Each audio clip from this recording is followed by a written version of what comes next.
Bonjour à toutes et à tous, bienvenue dans Grand Large fait son show. Aujourd'hui, on reçoit les Indés avec un Z. Attention, c'est la troupe du Jamel Comedy Club et on est aujourd'hui avec un des 4 joyeux lurons sur J'aime Radio, Nebil Daxen. Bonjour Nebil.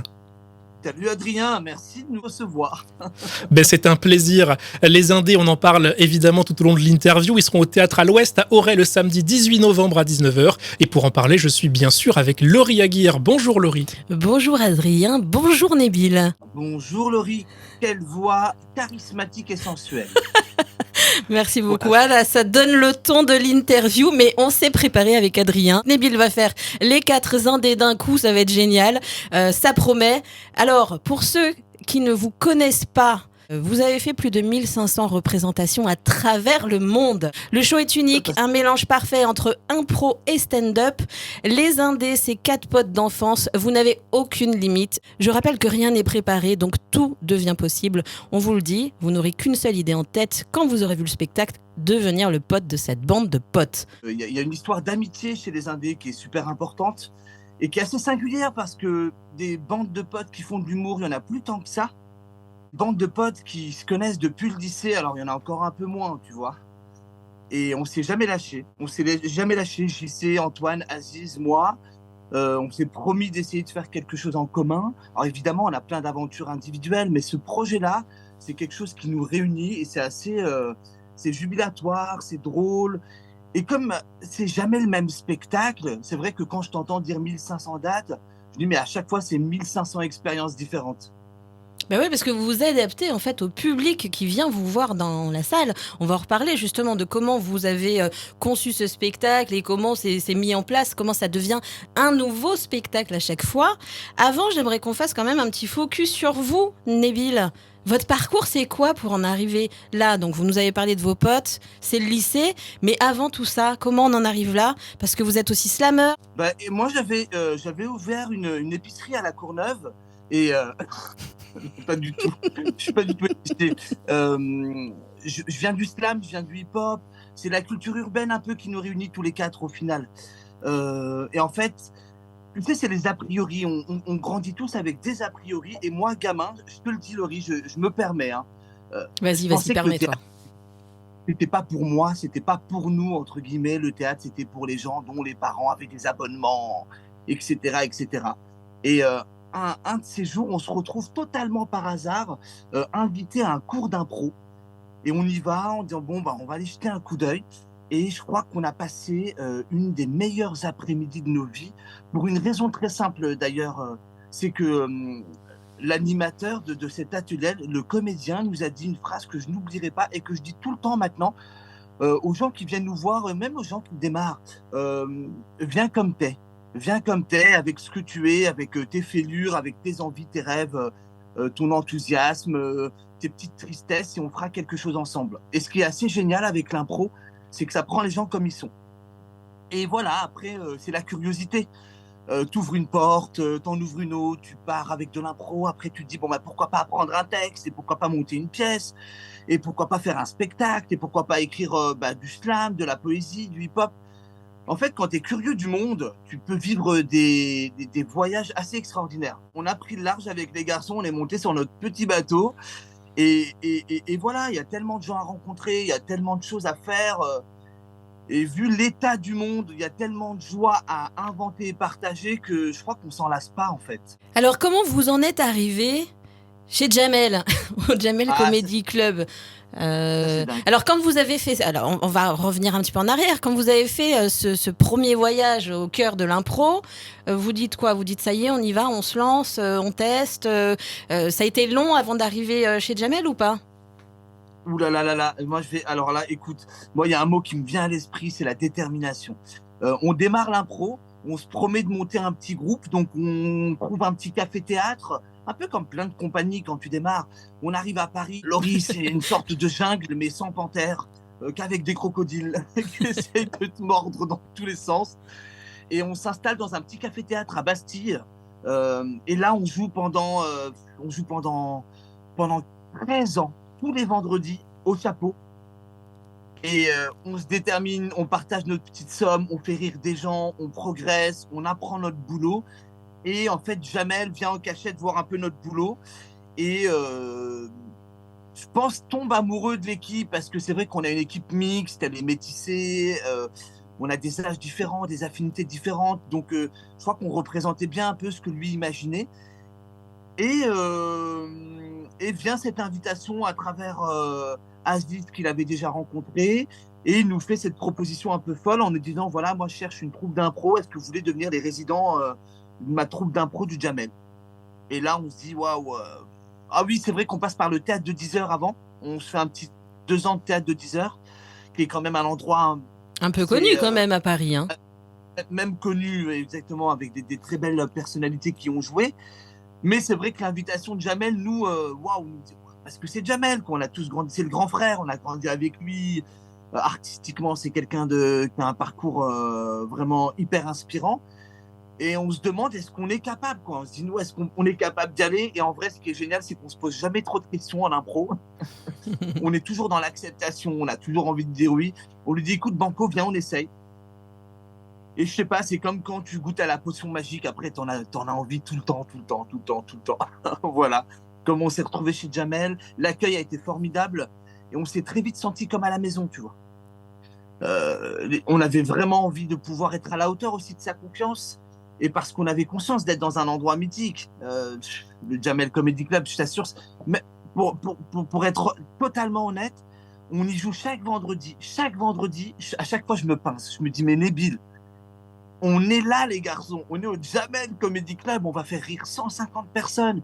Et c'est un vrai plaisir. Et ça nous oblige, nous, à toujours nous remettre en cause, tu vois. On a beau dire que c'est de l'impro, c'est énormément de travail derrière. Et on se dit, ouais, il faut pas se reposer sur ses acquis parce qu'il faut être à la hauteur. Il faut être à la hauteur, c'est jamais gagné. Donc de la détermination, il y a aussi une part de chance dans ce métier. Tu parlais, Nabil, de l'impro, c'est du travail. Comment on travaille l'impro, justement? Parce que c'est pas inné, hein. Non, c'est pas inné. Et en même temps, tu sais, je crois que ça va à l'encontre un peu de ce qu'on nous apprend à l'école. J'aime bien à l'école, hein, je veux pas être le mec qui dit aux gens de pas y aller. Mais souvent à l'école, on classe, on structure. En impro, en fait, on t'apprend une chose au départ, c'est que il faut apprendre, et c'est là où il y a l'apprentissage. On apprend à tout accepter, c'est l'acceptation. Tu sais, l'imprévu, c'est pas obligatoirement source de danger. Ça peut être une source de rencontre, là, comme ça l'a été pour nous. Ça peut être une source d'inspiration, d'enrichissement. Donc, la première chose qu'on apprend quand on s'entraîne, parce qu'on s'entraîne, les gens sont peut-être pas au courant. Mais oui, c'est ça. Exactement. En fait, on apprend à accepter l'imprévu. C'est un peu paradoxal, mais ça existe. C'est-à-dire qu'on s'amuse à se mettre dans des situations que l'on n'a pas prévues, qui n'ont pas été préparées, et comment, en soi, on retrouve les ressources, les ressorts, l'humour pour y arriver. En fait, on s'en rend compte, nous, parce que c'est quand même une histoire d'amitié. On est obligé, en fait, en impro, si on veut s'en sortir, plaire, s'amuser à travers une soirée où tout est possible, on doit apprendre à compter sur les autres. Tu vois, nous quatre sur scène, quand on démarre, on largue les amarres, on sait que on est quatre, on se lâchera pas. Donc les copains se jettent la balle, on se rattrape. Tu vois, il y a ce côté accepter tout ce qui peut nous arriver, apprendre aussi à écouter l'autre. Tu sais, quand il te fait des propositions, souvent on a tendance à dire non parce qu'on a peur de se mettre en danger.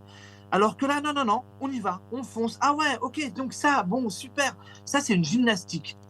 C'est une souplesse intellectuelle que tu acquiers. Et ce qui fait qu'après, tout est possible en fait. Mais vraiment, tout est possible. Évidemment, tu vois, dans la limite de l'intégrité physique et morale de chacun. Je préfère le dire parce que les gens peuvent avoir peur de venir. Qu'est-ce qu'ils vont faire si je viens? Non, tout va bien. On maîtrise le vol, la traversée, on va la maîtriser. Par contre, ce qu'on va décider de faire ensemble, on va le décider ensemble. Ça, c'est plus sympa quand même. Et pour éviter justement que ce soit un joyeux bordel sur scène, ce qui est important, c'est ce que tu as dit aussi, c'est l'écoute que vous pouvez avoir les uns envers les autres pour que ce soit pas la cacophonie et que ce soit un petit peu n'importe quoi sur scène. Ouais, d'ailleurs, je te révèle un petit secret. Je voulais pas le dire, Laurie, mais c'est toi. Nous, on a une structuration. Le spectacle, il est quand même structuré. Moi, j'incarne un peu le maître de cérémonie, un peu le clown blanc, tu vois, celui qui fait la passerelle entre les improvisateurs et le public. Ça permet aussi de se rassurer, de se sécuriser. Et tout au long du spectacle, Je propose aux copains des challenges, des impros dont ils ne connaissent pas parce que ça part du public, avec des contraintes qu'ils ne maîtrisent pas non plus. Ça permet de trouver un équilibre, tu vois, entre eux qui ont carte blanche et moi qui essaye de les contenir, mais j'y arrive pas toujours. Oui, ça permet aussi de cadrer du coup le spectacle. Alors justement par rapport à ce spectacle et le show que vous nous préparez pour le 18 novembre au Théâtre à l'Ouest à Auray, Ça va être fou. ça va être fou, évidemment. Mais vous donnez la parole au public, ça se passe comment ? Ah non, on ne leur donne pas la parole. Ils sont notre principale source d'inspiration pendant 1h30. Voilà, pour les gens qui C'est-à-dire auraient peur de venir en se disant ça y est, ils vont me choper dans le public, ils vont me faire monter sur scène ou me faire faire des trucs. Non. Voilà, Non, qu'on les rassure un peu. Non. T'as raison, Laurie, de le préciser. En fait, on part d'eux, c'est-à-dire que pour inventer une histoire, pour se raconter, pour voyager à travers une histoire, il nous faut des plots, il nous faut des éléments, de la matière. Alors cette matière, on va la chercher chez le public, qui nous permet, nous, de voyager tous ensemble. Au fond, se dire que, en fait, un spectacle, lui, ça peut être un texte, bien sûr, tu vois, ça peut être une chose merveilleuse, mais ça peut être nous. Nous, on peut être aussi, tu vois, source d'émotions. On n'est pas obligatoirement tapis dans l'ombre à regarder des gens qui vivent des choses extraordinaires. Ce que j'ai vécu peut être extraordinaire. Et ben ça donne envie en tous les cas. Hein. Il y a ce côté, tu sais, souvent les gens nous font cette remarque en sortant du Jamel. On a l'impression d'avoir passé une soirée avec des potes. Et c'est vraiment, quand on a écrit le spectacle et quand on l'a travaillé, on avait vraiment cette envie-là.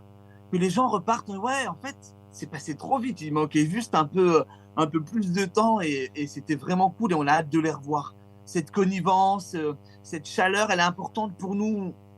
En tout cas, pour cette création-là, avec les Indés, on voulait pas une barrière, on voulait pas de quatrième mur, on voulait pas. C'était pas ce qui nous intéressait, quoi, tu vois. On avait envie de s'intéresser aux autres. Et est-ce que ça vous est déjà arrivé de bugger sur un thème, sur une phrase qu'on a pu vous dire en disant oh là là, mais qu'est-ce qu'on va faire de ça, quoi ? Ah, écoute, tu me dis ça et j'ai une pensée qui me traverse l'esprit. On est en tournée l'année dernière à Toulouse. Et à un moment, on a une impro qui s'appelle Constellation. Et en fait, on demande à quelqu'un de nous raconter un peu sa journée. Et grâce à la magie de l'impro, on la rejoue. Tu vois.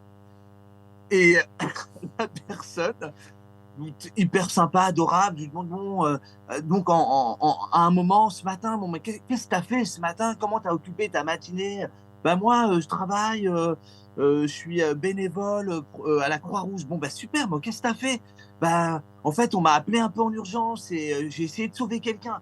Et moi, tu es dans ma joie, dans mon empathie. Alors, il est mort. Mais je t'assure qu'on en a... En fait, on a sublimé la mort. On en a ri, tu vois. C'est-à-dire que ça partait d'un truc qui pouvait pas, qui est grave, évidemment, elle est grave, la mort. Mais en fait, on l'a amené d'une manière où on a pris de la distance et on a ri de ça. Et quand on en a ri, ça nous a fait tous du bien, et elle, la première, tu vois. Tout ça pour te dire que, franchement, je crois que c'est le pire qu'on ait pu me dire. Donc, tout le reste, c'est assez anecdotique, en fait. Bon, et on va voir si les spectateurs à Auray auront des choses de ce style ou d'autres qui vont vous faire réagir les uns et les autres. Nous, on est ouverts. On réagit à tout. Les Indés sont en spectacle au Théâtre à l'Ouest à Auray. C'est samedi 18 novembre à 19h. Merci Nabil d'avoir eu la gentillesse d'être avec nous ce matin sur J'aime Radio avec Adrien Chat. Bonjour aux copains. Oui, à JC, à Aziz, à Antoine, à Delphine, à Samir, à toute l'équipe qui sera là pour donner de la force. Moi, la Bretagne, ça nous gagne. je l'attendais, j'en étais sûre. Merci beaucoup, Nabil. Merci, Nabil.